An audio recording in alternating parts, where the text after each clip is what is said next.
Þegar Cynthia Ann Namugambe kom með mömmu sinni 10 ára gömul til Íslands frá Úganda, þá hafði hún bara einu sinni séð hvíta manneskju.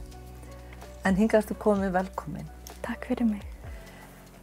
Hver var þessi hvíta manneskja sem þú hafði séð? Þetta var stelpa í grunnskólanum mínum þegar ég var yngri. Hún var 3 árum eldri en ég og það þekktu hana allir aðalega því hún var í skólafélaginu og þeir sáu skemmtunina og voru alltaf með alla viðburðirnar. Þannig ekki bara það að hún var hvít, heldur það að hún hafði bara svo mikið áhrif á það sem gerist í skólanum. Bara mjög góð áhrif þannig. Hvar í Úganda bjóstu á þessum tíma? Í höfuðborginni. Þannig ég var í skóla sem heitir Namugongo Girls Primary School. Þetta bara stelpuskóli, þetta heimavistarskóli, þetta nunnuskóli líka. Þannig já, ég var þar í grunnskóla. Og hvað varstu gömul þegar þú fórst í heimavistarskóla? Ég var 5 ára þegar ég byrjaði í heimavistarskóla. Og hvernig var það? Það var ákveðin skellir. Það var bara mjög erfitt fannst mér að fara að heiman. Mér fannst það gaman fyrst, svo bara sá ég hvað maður bara þarf á mömmu sinna að halda og þá bara fór allt að hrynja. En líka bara, það er svo öðru sem menningarheimur heima heldur en hér. Þú veist, þetta var mjög strangur skóli og það eru siðir í mínu heimalandi sem segja það að fullorðnir mega lemja börn í skólum og heima hjá sér. Já. Og það var eitthvað sem ég var aldrei lamin heima nema við gerði eitthvað á mér sem var mjög sjaldan. En í skólanum það einhvern veginn gerði maður aldrei neitt rétt þannig. Þannig maður var orðinn svo vön því að vera lamin fyrir allt og það var kannski það sem braut manni svo mikið niður þegar maður kom hana 5 ára gömul að vera bara lamin á hverjum einasta degi fyrir kannski ekki neitt. Þess 5 ára skilur maður ekki hvað kannski rétt eða rangt eða hvað gerði ég rangt hérna. Og það var svo sjaldan verið að útskýra það af hverju við vorum lamin. Þannig það var kannski það sem skall svolítið mikið á fyrst, að bara venjast því og bara hvernig kerfið virkaði. Og þetta var svo mikið svona kerfið að ef ég eldri þá hef ég rétt fyrir mér og þú hefur rangt fyrir mér. Rangt fyrir þér. Og það var kannski það sem tók svo mikið á þessum aldri að bara sætta sig við það einhvern veginn. Getur maður gert það? Nei, mögulega ekki, en málið þegar maður elst upp í svona umhverfi, þá veit maður ekki að segja eitthvað að því. Nei. Þá veit maður bara, ok, þetta eðlilegt, þetta það sem að gerast. Maður fattar ekki að segja eitthvað að því. Ég persónulega skildi ekki að það væri eitthvað að þessu fyrir en ég kom hingað. Já. Það var kannski bara að koma hingað var eitthvað sem opnaði augun mín bara af svo miklu sem gerist þegar ég var yngri sem ég hélt að væri í lagi en var það alls ekki. Þannig sé. En eru mjög margir sem fara í heimavistarskóla, svona ungir? Er það einhver siður eða mjög algengt? Það er frekar algengt af því að bestu skólarnir eru þannig sé í heimavistarskóla. Og það koma kannski margir utan að, skilur, úr kannski bara sveitum eða eitthvað slíkt og getur kannski ekki verið að koma hverjum einasta degi. Það var möguleiki í skólanum að koma bara á daginn og fara svo heim. Það eru sumir sem áttu kannski ekki efna að vera að keyra fram og tilbaka. Nei. En svo mamma vann á 2 spítölum á þessum tíma þegar hún var alltaf að vinna, hafði engan tíma alls að fara heim. Og það var aðalega ástæðan af hverju hún sendi mér í heimavistarskóla. Af því að hún myndi stundum koma heim og barnapían hafði bara skilið mig eftir. En hún hafði þannig sé ekki val og það eru mjög margir sem hafa bara ekki val það upp á öryggis vegna þannig. Var hún einstæð móðir með þig eða hvað? Já, hún var einstæð móðir af því að faðir minn dó. Það er bara rétt áður en ég var fædd. Og þetta var mjög erfiður tími fyrir mömmu af því að hann lést og svo átti mjög mörg vandamál með mig þegar ég var að myndast. Og það er eiginlega ástæðan af hverju ég heiti Cynthia. Er að því að læknirinn sem bjargaði mér og mömmu heiti Cynthia. Nei, hvað segir? Já, annars átti ég að heita Jósefín greinilega. En það er bara skemmtilegt. Já. Og ég er ennþá í miklum sambandi við þessa konu að læknir og það er bara æðislegt tengsl. Þessi, ef við förum, þú varst 5 ár í þessum heimavistarskóla.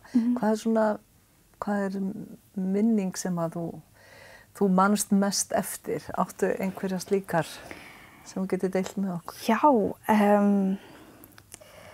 Þegar ég var 5 ára þá skildi ég ekki allt þetta með trú og biblíuna og allt það.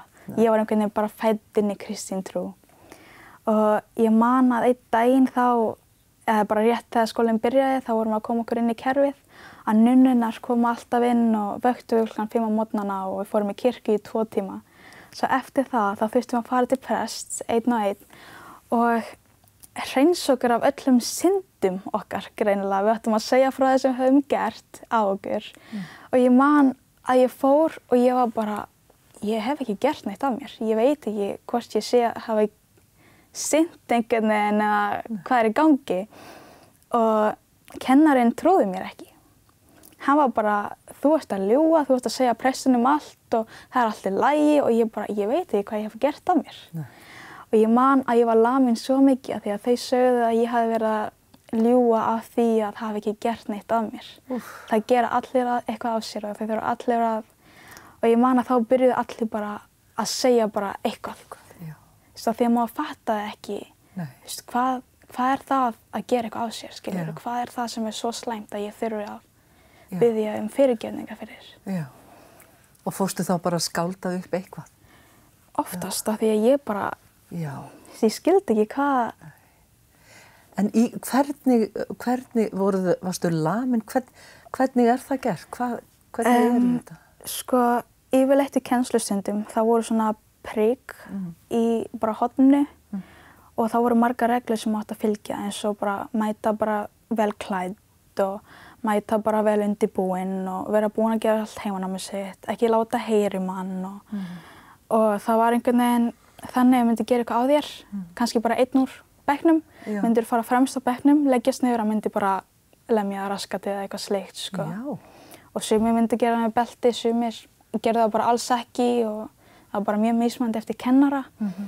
Og af því að það var gert við kennarana þegar þau voru yngri, þá einhvern veginn gerðist það að sumir kennara urðu kennarar bara til þess að geta hefna sig á önnur börn, að þannig. Já. Þú veist, mér fannst verið það bara svolítið mikið á því að ég man að einn kennari sagði frá því bara, ég hef enga áhuga á því að kenna. Það var bara vegna þess að ég var að kennararnir fengi þetta leyfi, þá hélt ég að ég hafði þetta leyfið líka þegar ég var kennari. En það er kannski það sem gekk svolítið á milli. En svo gengur þetta í þessi ár frá 5 ára til 10 ára, en svo ákveður mamma þín að flytja til Íslands. Geturðu sagt okkur söguna bak við það? Ég þekki hana svo sem ekki það vel, þar sem ég var 10 ára. Já. En það sem ég veit frá mínu sjónarhorni, þá flytur mamma hingað í skiptinám, ekki beint skiptinám heldur, svona skipti fyrirtæki. Já. Að koma einhverju hér og að fara einhverju hérðan í annað land, að kynnast menningunni og eitthvað slíkt. Og hún kom hingað þannig, svo sem ég veit, og það kynntist pappa. Og bara varð eftir og ákvað að það væri kannski bara betra fyrir mig að koma hingað, sjá eitthvað nýtt og hún gaf mér samtal við valið, sko. Hún sagði að ef ég myndi vilja fara aftur heim þá gæti ég það eins og ég vildi. Þannig það er ekki eins og það var bara pínt mig til þess að koma en eitt slíkt að verða eftir. Segðu mér aðeins frá flugferðinni frá Úganda og til Íslands. Hvernig byrjaði ævintýrið ykkar? Heyrðu, ævintýrið byrjaði bara með sprengju, myndi ég segja. Við bara algjörlega lásum flugmiðana vitlaust. Og við mættum á flugvelli bara einum degi of seint. Já. Þannig það var bara... Ég bara veit ekki svona hvernig við fórum að því. Nei. En við bara pöntum annað flugmiða og við bara gistum í borgina sem flugvélina, það heitir Entebbe. Já. Gistum þar bara í 1 dag eða eitthvað og fórum.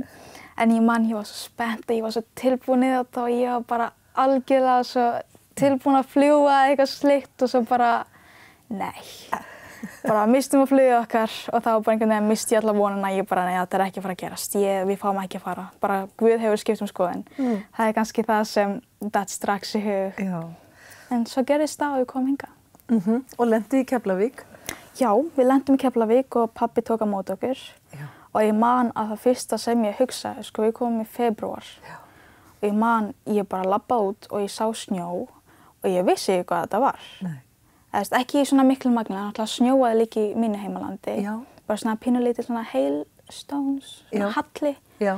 En það var ekkert eitthvað mikill snjór eins og hérna. Og ég labbaði út og ég bara, hvað þetta bara? Já. Það fyrsta sem ég datt í hug var að borða það. Ég bara... Og tókst ekki að smakka þig? Já, og ég bara, ég veit ekki, mér fannst það bara svo mikil upplifun og ég bara, heyrðu, þetta kalt. Þetta þetta bráðnar ekki svona fljótt. Og ég bara, svo var bara svo mikið af fólki kringum mig og það var aðeinslegt. Og þá sástu allt þetta hvíta fólk?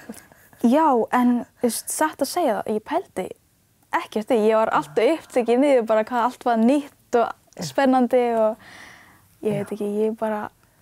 Þetta hefur verið dálítið stór pakki að taka. Þarna var komið maður inn í lífið, en að mömmuðinnar, hann var hann pabbi þinn.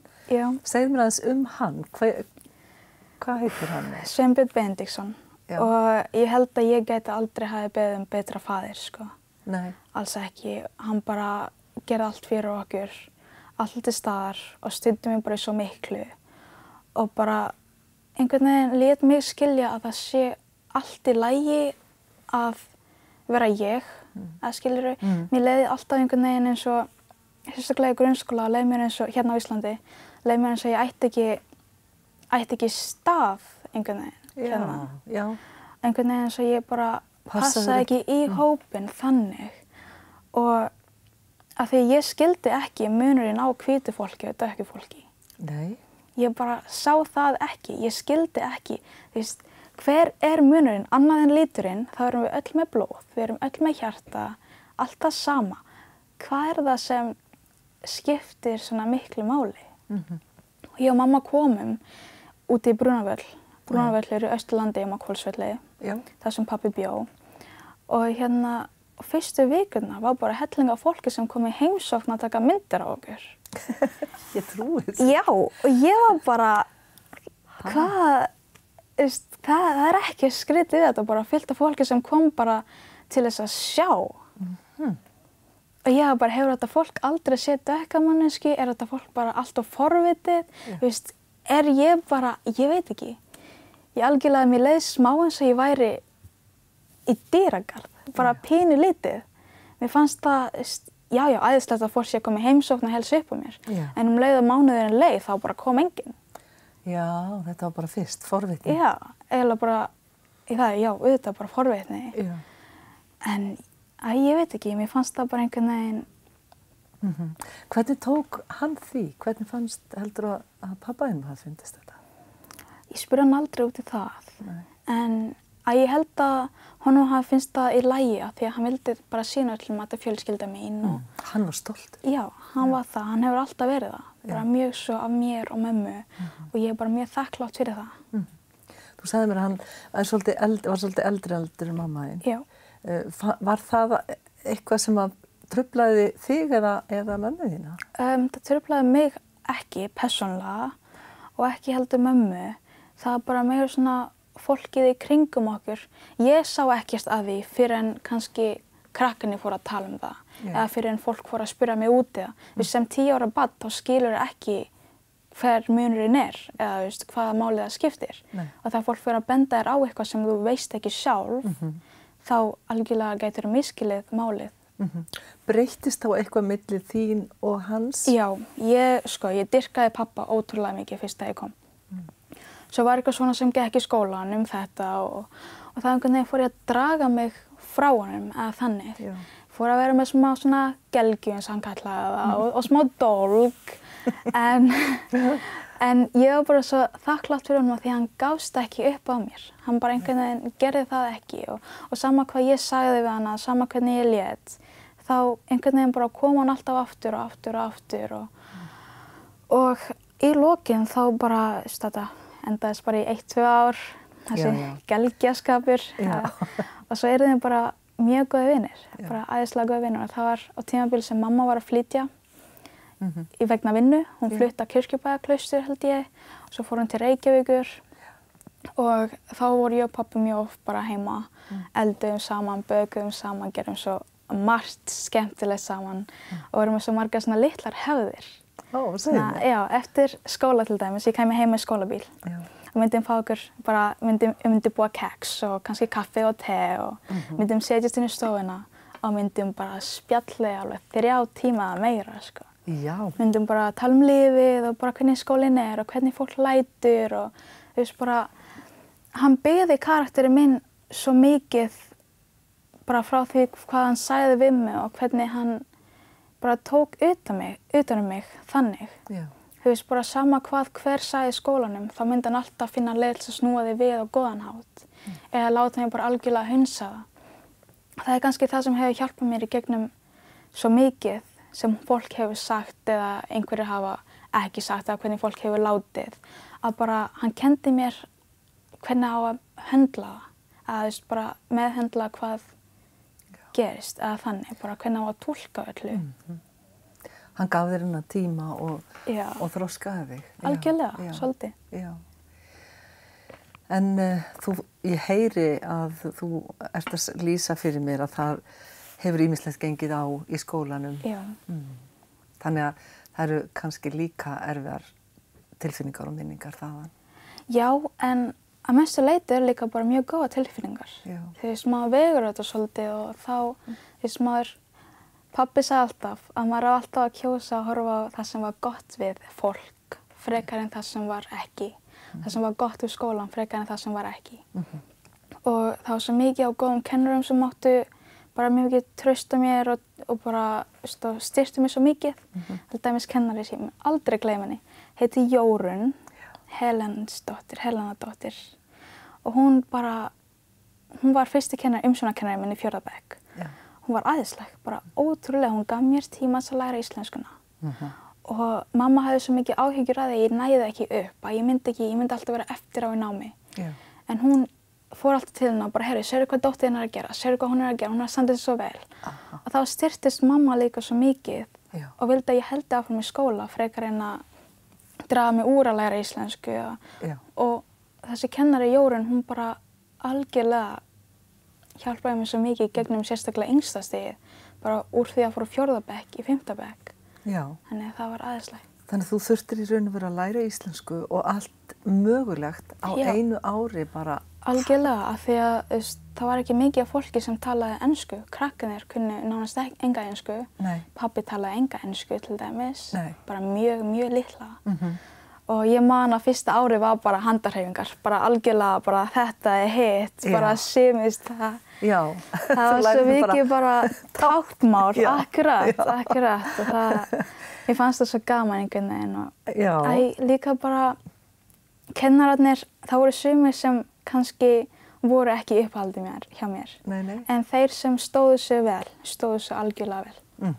Þau létu mig vilja vera í skólanum og vilja fara í skólan og vilja halda áfram. Og það er kannski þeir sem skipta mér mest máli. Já. Síðan ákveðurðu eftir 9. bekk að skipta alveg kúrs, fara frá Hvolsvelli og hvernig fékkstu þá hugmynd? Já, Segðu okkur hvert þú fórst. Þetta byrjaði allt bara yfir sem kaffitíu með pappa.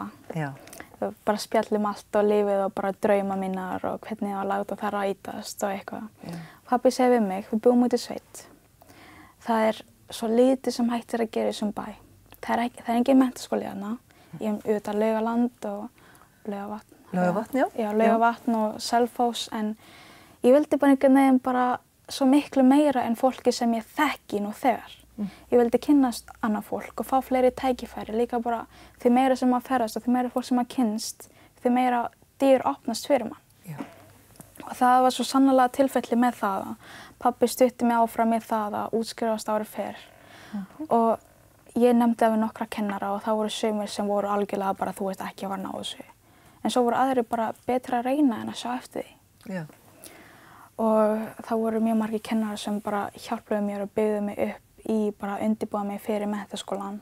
Ég tók mig mikið að auka stærðfræðitímum, fékk að vera með 10. bekk í stærðfræðitímum og fékk bara mjög mikla athygli frá réttu fólkinu. Kannski neikvætt frá bara fólki sem skipti ekki miklu máli hvort ég náði þessu eða ekki. Og svo bara kom þann tími og ég útskrifast í grunnskóla og svo kom hingað. Kemur hingað til Akureyrar. Já. Sóttir menntaskólan á Akureyri. í svona kríla, það heitir nú ekki krílabekkur. Nei, það ekki lengur krílabekkur, þetta eru bara kölluð kríli. Við erum bara krílin. Segð mér frá því þegar þú flugst frá Reykjavík til Akureyrar. Sko, fyrsta skiptið þá komum pappa og þá ætluðum við að koma í svona viðtal við skólann. Bara sjá hvernig þetta virkar, bara kynnast félagslífinu og bara tala við kennarana yfir höfuð. Og við komum og lentum á flugvöllin og við vorum að bíða eftir leigubíl. Og þar stendur þessi yndislega kona, Kristín Aðalsteinsdóttir, og hún stendur á myndavél og kemur upp á okkur og bara, má ég taka mynd af ykkur? Og spyr það og ég bara, já, endilega, og pabbi bara auðvitað, hún tekur mynd af okkur og keyrir okkur síðan bara niður í bæ, fengum okkur að borða, svo fórum við upp í skólann í viðtalið og það gekk bara mjög vel, mér líkaði bara mjög vel við skólann, svo fór ég heim og fékk svo svar í júní. En þarna þegar Kristín Aðalsteinsdóttir stendur á flugvél, hún var ekki að fara að taka mót ykkur, hún var þarna bara, var það ekki? Hún var þarna bara, við bara í sínum eigin erindum, ég þekkti hana ekki neitt, það var aldrei séð hana. Erum við að tala um tilviljanir eða erum við að tala um eitthvað annað? Ég held að þetta séu bara orðlög, sko, þetta bara þurfti að gerast, hefði átt að gerast held ég. En ég ætla að sé mjög þakklátt fyrir það. Og af því þið hafið alltaf haldið sambandi síðan? Já, ég kom, það er enda líka pappa að þakka, sko. Ég þorði ekki alveg fyrst. Ég var bara, ég er einhver kona sem ég þekki ekki og ég var bara að hafa samband, hvað ég að gera, hvernig heldur það að segja í lagi og hann bara, já, hringdu bara og farðu bara heimsókn og hann bara, hann hefur alltaf verið svo mikill karakter í því að ýta mér áfram. Þegar ég er óviss, hann har alltaf sagt við mig, þá ert óviss eitthvað. En þú veist að þér langar, þú veist að það kemur þér áfram. Saman hversu hrædd þú ert að gera það, gerðu það bara. Frekar að segja eftir að hafa gert það en að segja eftir að hafa ekki gert það. Já. Og það var sannlega tilfellið með Kristínu og ég hafði samband við hana. Og það hefur bara verið æðislega síðan. Já, og þú komst inn í Emma þá fyrir haustið 2020, er það ekki rétt í mér? Jú, það var þá. Og þetta var kannski besta og líka erfiðasta og umlegasta árið mitt. Það var tímabilið sem pabbi lenti upp á spítala út af krabbamein. Og ég var ekki búin að sjá hann nóg yfir sumarið. Og það var svo erfitt að fara til hans af því að hann myndi oft gleyma að við höfum farið. Hann myndi hringja, af hverju hefur ég komið heimsókn, þó hafi verið annað fyrir 10 myndum. Lyfin fóru svo illa með hana. Það var kannski svolítið erfitt fyrir mig að sjá hann í þessa stöðu. Þannig ég forðaði svo mikið að fara og hringdi bara frekar og teiknaði myndir handunum af því ég bara þorði sjálf ekki að sjá hann í þessu stöðu. Nei, ég skil. Það var kannski fyrsta mistökin sem ég gerði því ég kom hingað og þá bara dó hann í september 15. Og ég bara, af hverju fór ég ekki oftar, skilurðu? Bara eitthvað slikt, af hverju hringdi ég ekki oftar? Það var líka svo sárt að því að ég var komin í nýjan skóla, ég var að kynnast fullt af fólki, ég var alltaf upptekin, alltaf að fara þetta. Og ég hafði bara ekki tíma til þess að hringja hann eins og vanlega. En var það ekki bara, hann var að sleppa þér og þú ert að byrja nýtt líf. Hvernig lítur á þetta? Já, það er mjög góð leið að líta á það svo sem. En ég og pabbi vorum með marga hefðir eins og ég sagði. Og ein á þeim var til dæmis, hann hringdi alltaf við mig á sama tíman, að hverjum einasta degi. Myndi að hringi mig og spyrja mig hvernig ég hefði það, hvernig dagurinn er búinn að fara og bara sleitt. Og ég var svolítið búin að brjóta þessa hefð bara til þess að byrja með þegar ég kom hingað. Alltaf upptekin á þessum tíma, hann myndi hringja og ég var bara, ég get ekki, og þetta. Og það var bara svo erfitt að bara sætta sig við það að hann sé farinn. Aðalega vegna þess að mér fannst ég ekki eiga nægur tíma með hann. Já, ég skil. Mér fannst ég hefði átt að gera meira tíma, hefði átt að bara, Já. En kannski, eins og þú segir, kannski betur að horfa að þannig að við þurfum öll tíma til að syrgja. Já, akkurat. Þetta er ekki langur tími. Nei. En þú ert sem sagt búin að vera núna þú varst að klára með einmitt síðasta prófið þitt í dag. Já. Eftir annan bekk. Já. Þú valdir eðlisfræði raungrunna og tæknibraut. Já, það heitir raungrunna og tæknibraut. Já. Af hverju gerðir það? Af hverju gerði ég það? Vá. Frá því ég man eftir mig, þá hefur mér alltaf langað að verða læknir. Ég ólst upp á spítala, ég var þar í 5 ár og Ég kynntist bara fólki svo miklu meira þar og ég sá svo mikið á sjúklingum, sérstaklega í mínu heimalandi, þar sem læknarnir gera ekki aðgerðir hjálpa engum fyrir en er búið að borga, sko. Þú veist, þau frekar horfa á einhvern degi en að hjálpa þeim. Eitthvað, þú veist, það er alveg sorglegt, það er mjög sorglegt, eitthvað sem gerist eitthvað slíkt og ég hef alltaf haft þann draum, en þá hef ég þann draum að einn daginn get ég bara opnað bara spítala, góðan, stóran spítala, fritt fyrir bara öllum, svo að hafa allir, það eiga allir rétt á því að fá lyf og bara fá hjálp í rauninni þegar þau eru veik. Langar þig að opna hann í Úganda? Í Úganda, auðvitað, já. Og það byrjaði þannig að mér langaði að vera læknir, svo ég geti menntað mig í þannig kerfi hvernig þetta virkar. Og þá langaði mér að koma á Akureyri á heilbrigðisbraut. Því að það er ný braut sem er komin og mér langaði svo að taka þátt í því og bara verða læknir. Svo fór ég bara að spekulera og gera meira kannanir og þá komst ég að því að tæknin er svolítið að taka yfir heiminn og það er að hafa svo mikið áhrif á heilbrigðiskerfið sjálfri. Þannig ég ákvað þá, er ekki bara betra að tækla þetta frá rótinni? Já.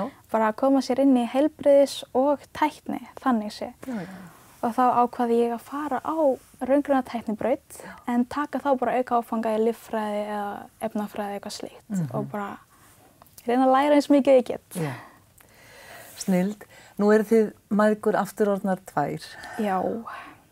Og hvernig gengur það að vera þið 2 núna? Já, það er ágætt. Ég og mamma erum mjög góðar vinkonur sem er æðislegt. Það er mjög, hvernig segja maður, það er mjög sjaldgæft í mínu heimalandi að foreldrar og börn séu góðir vinir, sko, að þau tengjast. Já. Af því að heima þá er það þannig að börnin eigi ekki að tala í foreldrana sína, bara hvað ættir að segja við þeim? Þú hefur ekkert að vita að segja foreldrana þínir. Það er eitthvað bara þannig sett upp. Já. Og ég og mamma vorum svolítið svoleiðis þegar ég var yngri. Ég bara einhvern veginn talaði ekki við hana nema ég þyrfti eitthvað, bara pening eða skólagjald eða eitthvað. Og hún var þannig í foreldrana sína. En svo komum við hingað og við bara gerum okkur grein fyrir við erum 2.